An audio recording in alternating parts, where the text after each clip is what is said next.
अवस्था फलन निकाय का वह गुण जिसका मान निकाय की वर्तमान अवस्था पर निर्भर करता है अवस्था फलन कहलाता है। उदाहरण निकाय की आंतरिक ऊर्जा, एंथैल्पी, एंट्रोपी तथा गिब्स मुक्त ऊर्जा आदि अवस्था फलन है। नंबर 1 आता है इसमें आंतरिक ऊर्जा। तो ऊष्मागतिकी में किसी निकाय के घटकों की स्थिति तथा गतिज ऊर्जा के योग को आंतरिक ऊर्जा कहते हैं। इसे यू या ई से प्रदर्शित करते हैं। किसी निकाय की आंतरिक ऊर्जा उसकी अवस्था पर निर्भर करती है, अतः यह एक अवस्था फलन है।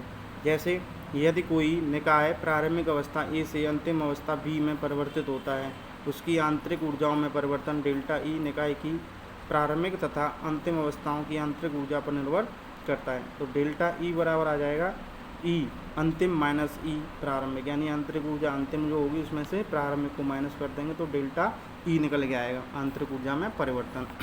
यदि डेल्टा ई का मान ऋणात्मक आता है तो यह प्रदर्शित होता है कि परिवर्तन में आंतरिक ऊर्जा का मान घट गया है। यदि धनात्मक आता है तो यह प्रदर्शित होता है कि आंतरिक ऊर्जा का मान बढ़ गया है। ठीक है। उसके बाद आता है ऊष्मागतिकी का प्रथम नियम या ऊष्मागतिकी के नियम। तो ऊर्जा परिवर्तन से संबंधित नियमों को या संबंधित नियम ऊष्मागतिकी के नियम कहलाते हैं। ऊष्मागतिकी के 3 नियम हैं। ठीक है।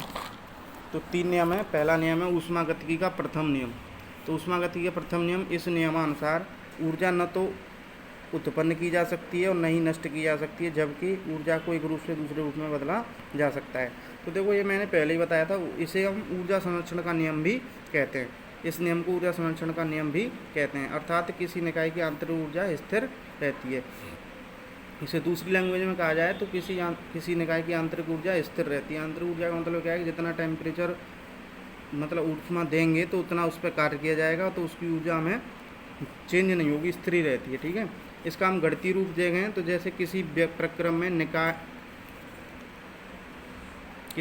में निकाय की आंतरिक ऊर्जा में परिवर्तन डेल्टा ई निकाय द्वारा अवशोषित या उत्सर्जित ऊष्मा Q तथा निकाय द्वारा परिवेश पर या परिवेश द्वारा निकाय पर किए गए कार्य के योग के बराबर होता है। तो यानी डेल्टा P जो परिवर्तन आएगा वो ऊष्मा अवशोषित हो रही है निकाय द्वारा और निकाय द्वारा किया जा रहा है कार्य, उन दोनों के योग के बराबर होता है। तो यह ऊष्मागतिकी का प्रथम नियम है। अब आती है हेडिंग ऊष्माधारिता सी। तो किसी पदार्थ का तापमान 1 डिग्री सेल्सियस बढ़ाने के लिए, कितना 1 डिग्री सेल्सियस बढ़ाने के लिए आवश्यक ऊष्मा की मात्रा यानी स्मॉल q उसकी ऊष्माधारिता कहलाती है। इसे C से प्रदर्शित करते हैं। ऊष्माधारिता बराबर C बराबर ऊष्मा की मात्रा Q अपॉन डेल्टा T।